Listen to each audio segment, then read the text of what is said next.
Il fallait bien une statue pour rendre l'hommage qu'il mérite à Camarina. Le taureau de la manade Chauvet, 3 fois Biaou d'or, le cocardier des années 2000, verra donc de son vivant une statue en bronze à son effigie. C'est sur l'initiative de 4 passionnés fous de Camarina, ils l'auront supporté dans toutes les arènes de Provence et du Languedoc, que ce dernier, à l'instar de Gandar ou Goya, trônera à l'entrée du village de Sénas. Cette cité, à l'extrême est des Alpilles, abrite non seulement nos 4 aficionados, mais également un sculpteur australien, Peter Ball. Quel est votre plus grand souvenir de la carrière de Camarina, si vous deviez en citer qu'un? La finale en 2006 à Nîmes, où quand Matisse a été Biou d'or, et voilà, l'année de Matisse Biou d'or. Et après, le jour de la finale, il a montré qui il était. Voilà. Pour moi, c'est sa plus belle course qu'il ait jamais faite. Si l'œuvre est terminée en ce début 2009, les amis de Camarina n'avaient pas attendu le 3e Biaou d'or en 2008 pour commander la statue de leur héros. C'est pas parce qu'il a été 3 fois Biou d'or qu'on a fait la statue, vu qu'on l'a commandé avant. Maintenant, ça a été un bonus, voilà. Et qu'est-ce que vous présagez, puisque c'est peut-être la première fois qu'un taureau est statuifié? Pas de son vivant, parce que je crois qu'il y en a eu 1 ou 2 comme ça, mais au moins, ça, ce sera sans doute la première fois, toujours en activité, en carrière. Malheureusement, d'après les échos que l'on a eus 2009, on ne sait pas s'il va sortir encore une fois, où il fera 5 ou 6 minutes dans chaque arène, dans les grandes arènes où il a couru.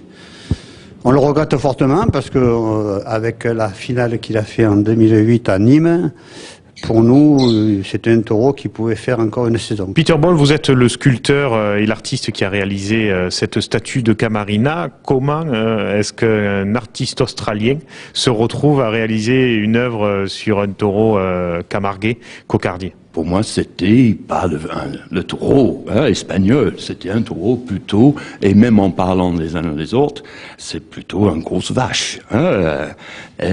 Mais après, certains membres de l'association, ils arrivent de me donner une passion énorme sur ce taureau. Il y a un personnage, un caractère, il donne tellement de plaisir. Ils arrivent de me convaincre de faire cette statue.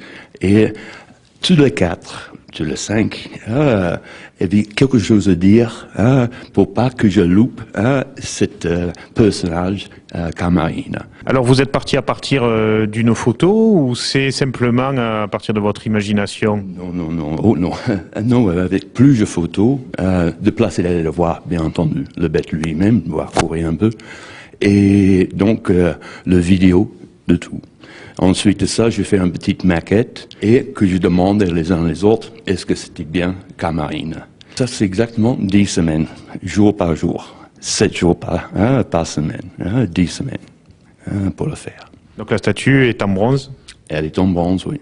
On est fiers d'avoir réalisé une œuvre comme celle-là? J'ai toujours eu le trac, bien entendu, parce que j'avais les gens derrière moi, j'ai dit, qu'est-ce qu'il va dire? Donc, le moment que j'ai eu les échos, oui, c'est bien lui. La prochaine escale du bronze de Camarina, ce sera le 7 mars, à l'entrée de Sénas, au centre d'un rond-point, sur la route de Salon de Provence. Rendez-vous est donné pour tous les amis de ce taureau de légende à 11 h.